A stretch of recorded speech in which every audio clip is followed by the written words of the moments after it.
All right, so where we just left off in scene two, Juliet has found out that Romeo killed Tybalt and that Romeo is banished.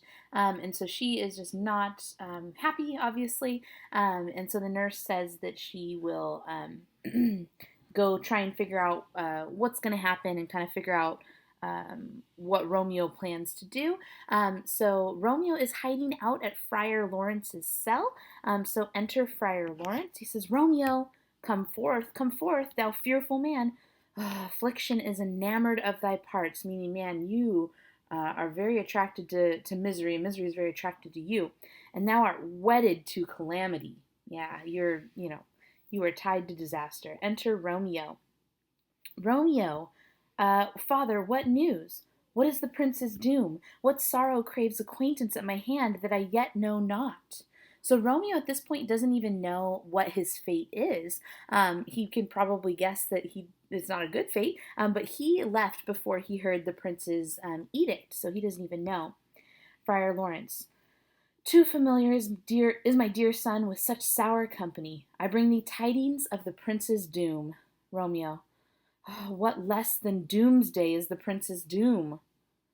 Friar Laurence, a gentler judgment vanished from his lips. Not body's death, but body's banishment. So Friar Laurence says, hey, look, you're actually getting off pretty easier, right? A gentler judgment escaped his lips. Not death, but banishment. So, hey, that is technically better than death, right? Romeo, banishment? Be merciful, say death. For exile hath more terror in his look, much more than death. Do not say banishment. Okay, so Romeo obviously does not see the bright side to this. He says that it's even worse than death, right? Say death, not banishment. Friar Laurence, hence from Verona art thou banished.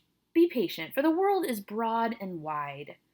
Romeo, there is no world without Verona walls, but purgatory, torture, hell itself. Hence, banished is banished from the world, and world's exile is death. Then banished is death mistermed, calling death banishment. Thou cuttest my head off with a golden axe, and smilest upon the stroke that murders me. So again, he's kind of making a connection between banishment and death and saying they're basically the same thing, so don't try and tell me that it's even better. Friar Laurence, oh, deadly sin! Oh, rude unthankfulness! Thy fault our law calls death, but the kind prince, taking thy part, hath rushed aside the law, and turned that black word death to banishment. This is dear mercy, and thou seest it not. So the friar is kind of frustrated with Romeo, like, how do you not see that this is a good thing, dude? You're not getting executed. Okay? Romeo, 'tis torture and not mercy. Heaven is here where Juliet lives, and every cat and dog and little mouse, every unworthy thing, live here in heaven and may look on her. But Romeo may not. More validity, more honorable state, more courtship lives in carrion flies than Romeo.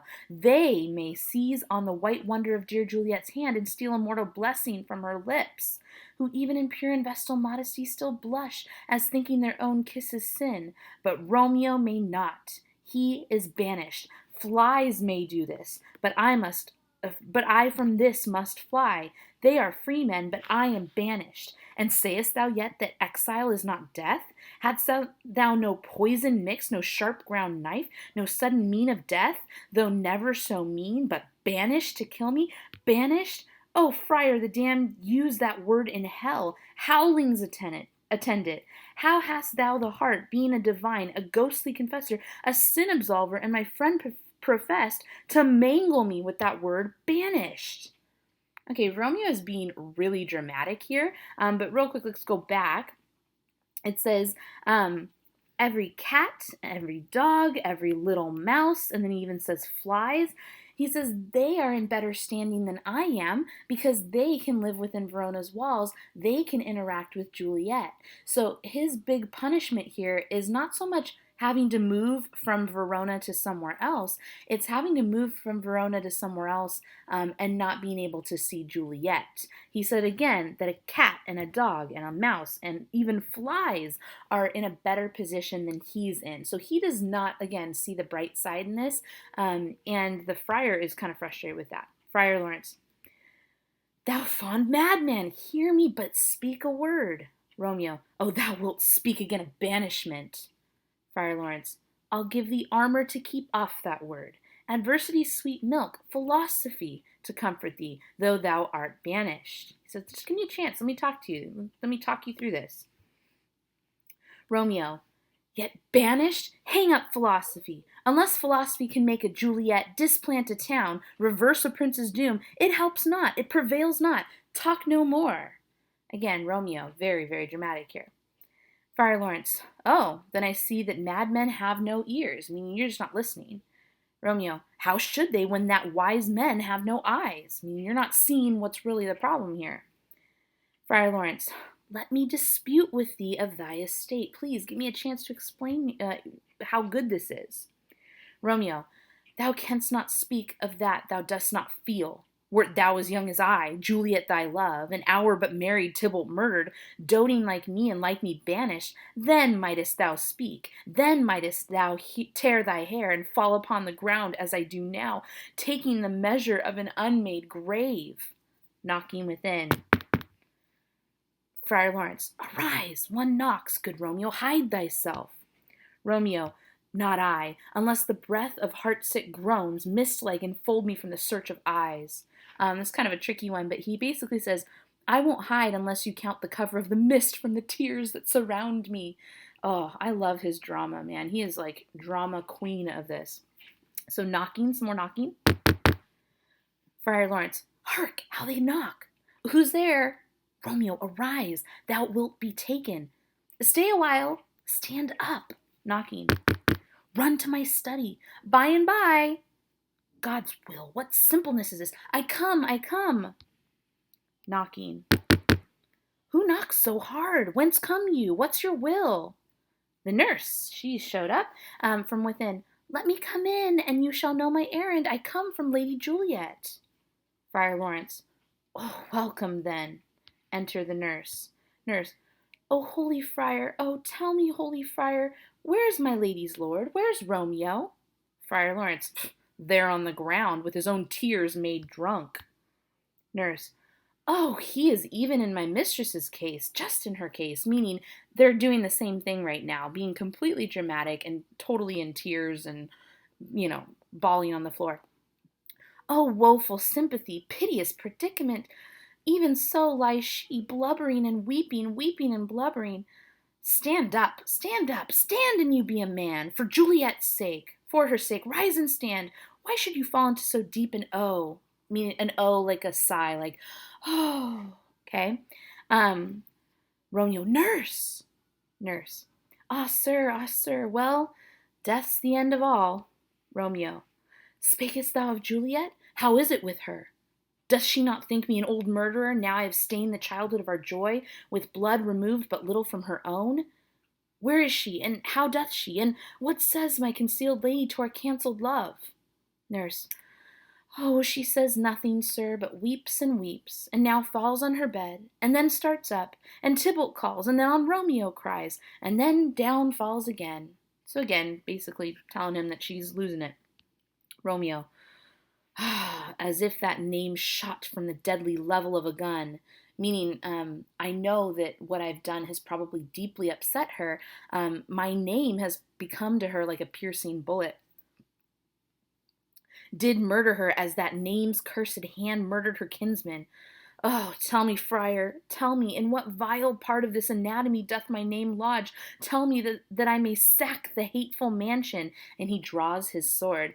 So Romeo is, again, Mr. Drama King over here. He says, what part of my body does my name live within? Because he's planning to stab it or cut it out, right? Like, if my name is in my hand, I'll cut off my hand. Drama. Friar Laurence. Hold thy desperate hand. Art thou a man? Thy form cries out thou art. Thy tears are womanish. Thy wild acts denote the unreasonable fury of a beast. Unseemingly woman in a seeming man, meaning you are acting like a woman here the way you're crying. Okay, you look like a man, but you're acting like a woman. Or ill-beseeming beast and seeming both. And if you can see my note here, it says, essentially what he's saying is, Romeo has lost his human nature because he seems like a man and woman combined, okay, is what he's saying. Thou hast amazed me. By my holy order, I thought thy disposition better tempered. I expected better from you. Hast thou slain Tybalt? Wilt thou slay thyself? And stay thy lady too that lives in thee by doing damned hate upon thyself? Meaning, you don't want to hurt Juliet? Well, what do you think hurting yourself is going to do? When you hurt yourself, you're going to hurt her too. Why railest thou on thy birth, the heaven and earth? Since birth and heaven and earth all three do meet in thee at once, which thou at once would lose. Fie, thou shamest thy shape, thy love, thy wit, which, like a usurer, aboundest in all, and usest none in that true use indeed which should bedeck thy shape, thy love, thy wit. Thy noble shape is but a form of wax, digressing from the valor of a man. Again, you are lacking your manhood here. You're lacking the strength of a man here. Thy dear love sworn but hollow perjury, killing that love which thou hast vowed to cherish. Again, you think you're hurting Juliet now? Imagine if you were to really hurt yourself, then she'd really be hurt. Thy wit, that ornament to shape in love, misshapen in the conduct of them both, like powder in a skitless soldier's flask, is set afire by thine own ignorance, and now dismembered with thine own defense. Okay, and now the friar is saying, look, dude, you are acting so irrational. You are, really, really losing your mind here, and your mind should be helping you, but right now you're allowing it to destroy yourself. What, rouse thee, man, thy Juliet is alive, for whose dear sake thou wast but lately dead. There art thou happy. Tybalt would kill thee, but thou slewest Tybalt. There art thou happy too. Okay, so the friar is going through these things of like, look at the many ways you've been blessed, dude. Look at the many ways that you have, or the many things you have to be thankful for. You have Juliet, she's alive. You killed Tybalt, okay, but he was going to kill you, so hey, that's pretty good.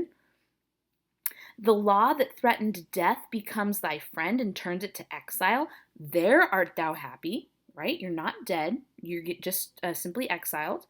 A pack of blessings lights upon thy back. Happiness courts thee in her best array, but like a misbehaved and sullen wench, thou poutest upon thy fortune and thy love. Take heed, for such die miserable. Go, get thee to thy love, as was decreed. Ascend her chamber hence and comfort her. Comfort her may be a nice way of saying have your wedding night, which again is a nice way of saying go, consummate your marriage, have sex with Juliet, right? So he says, go, be with Juliet, but look thou stay not till the watch be set.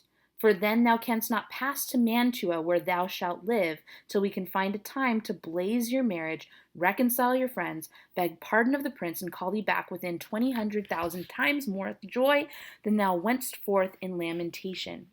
Okay, so again, step number 1 is go be with Juliet, right? Okay, but step number 2 is don't stay too long, because if you stay too long, then the watch will be on duty, and then you won't be able to get to Mantua, okay, where thou shalt live until we can find a time to blaze your marriage. Okay, so here we go. Basically, hang out in Mantua, a neighboring city, until we can tell people about your marriage, reconcile your friends, beg pardon of the prince. Okay, so get the prince's pardon.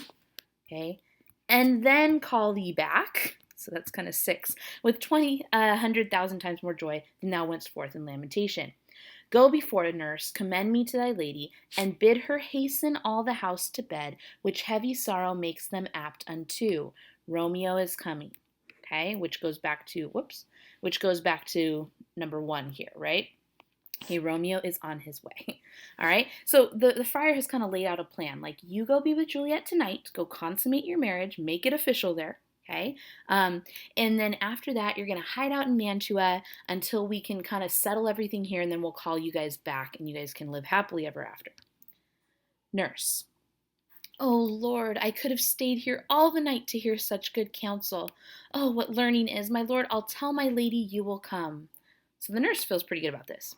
Romeo, do so, and bid my sweet prepare to chide. Meaning, tell Juliet that I am fully prepared for her to totally yell at me for murdering Tybalt. Nurse, here, sir, a ring she bid me give to you, or give you, sir. Okay, so hi, you, make haste, for it grows very late. So Juliet gives Romeo a ring. How nice. It's kind of what you do when you get married anyway, so there you go. Now the nurse exits. Romeo, oh, how well my comfort is revived by this, meaning, Friar, this is making me feel so much better. Friar Laurence, go hence, good night, and here stands all your state. Either be gone before the watch is set, or by the break of day disguised from hence. Sojourn in Mantua. I'll find out your man, and he shall signify from time to time every good hap to you that chances here. Give me thy hand. 'Tis late. Farewell. Good night. So again, Friar Laurence says, hey, while you're in Mantua, while you're hanging out in Mantua, you're going to have a servant there, and he'll kind of go back and forth delivering messages between the two of us. Romeo, but that a joy past joy calls out on me. It were a grief so brief to part with thee. Farewell. And that is the end of Act 3, Scene 3.